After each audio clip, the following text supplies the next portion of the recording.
రామ్ నారాయణ రామ్.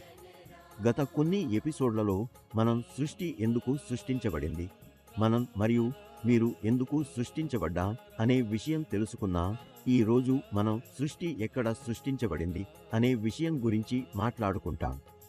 మనం అందరం సూర్యుడిని చూడగలము, ఆకాశంలో ఉన్న వృత్తాకారాన్ని మనం చూడగలము, అది మన కళ్ళతో చూడవచ్చు, దాని ఉష్ణోగ్రతను అనుభూతి చెందవచ్చు. వర్షపు మార్పులు జరుగుతుంటే ఆ ఉష్ణోగ్రతను, అది ఎక్కువ లేదా తక్కువ కావడాన్ని కూడా మనం అనుభూతి చెందవచ్చు.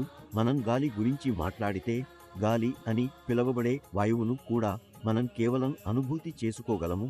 గాలిని మనం సూర్యుడిలా చూడలేము, కానీ అవును, మనం దాన్ని అనుభూతి చేసుకోవచ్చు. నీటి గురించి మాట్లాడితే నీరు అనేది అద్భుతమైన ఒక వస్తువు. మీరు దాన్ని ఏ రూపంలో అయినా పెట్టినా అది ఆ రూపాన్ని స్వీకరించేస్తుంది. నీరు లేకుండా జీవితం ఊహించడము కూడా సాధ్యం కాదు. ఇవన్నీ దేవుని భాగమే. ఈ భూమి మన భూమి, మనం అందరూ, అన్ని జీవుల సమూహం మన భూమిపై నివసిస్తున్నాము. మొక్కల వేర్లు భూమి క్రింద దూరంగా వ్యాపించి ఉంటాయి. భూమి వాటిని ప్రేమతో తనపై మోస్తుంది. ఇక్కడ పెద్ద పెద్ద భవనాలు కట్టబడుతున్నాయి. అక్కడిగ్గా జరుగుతుంది. భూమి అన్నింటినీ భరించుకుంటుంది. ఇవన్నీ దేవుని భాగమే. సూర్యుడు, నీరు, భూమి మరియు నీరు ఇవన్నీ మహా ఆకాశం నుండి పుట్టాయి. అలాగే నక్షత్రాలు మరియు గ్రహాలు కూడా ఇక్కడే పుట్టాయి. మహా ఆకాశం ఈ అన్ని జీవులను తల్లి మాదిరిగా తన కౌగిలిలో ధరించింది. ఆకాశం నుండి, అంతరిక్షం నుండి మరియు ప్రకృతి నుండి మనం అన్నిటినీ పొందాము. ఇవి సర్వోన్నతమైనవి. వీటికి ఎటువంటి సాధారణ వస్తువు లేదు. ఏ ఆకాశం ఎప్పుడూ నక్షత్రాల నుండి, గ్రహాల నుండి, నేను మాత్రమే అన్నీ, నా ముందు మిగతా అవన్నీ చిన్నవి అని చెప్పిందా? లేదు కదా. అప్పుడు మనిషి, ఇవి అన్నీ దేవుని వరం అయిన వాటే. ఈ విధంగా పర్యావరణం ఎందుకు తయారవుతుంటుంది? మనిషి నేను మాత్రమే అన్నీ అని ఎందుకు చెబుతున్నాడు?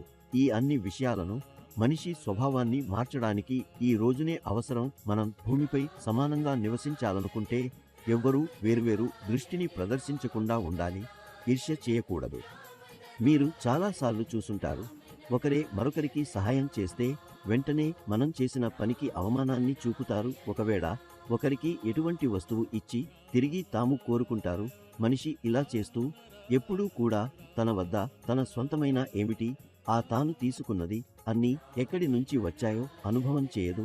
అందులో ఏమి స్వంతంగా ఉంది, అది అంతరిక్షం, ఆకాశం మరియు ప్రకృతిలోనిది. ప్రకృతి మనకు అన్నీ ఇచ్చింది. ప్రకృతి మనం తిరిగి ఏదైనా కొరగడా? సూర్యుడు, చంద్రుడు, ఆకాశం, అన్ని గ్రహాలు, నక్షత్రాలు మనకు అన్నీ ఇచ్చినా మేము వాటిని తిరిగి కోరుతున్నామా? మానవుని ఈ ప్రవర్తననే ఇతరులతో విభేదాలను సృష్టిస్తుంది.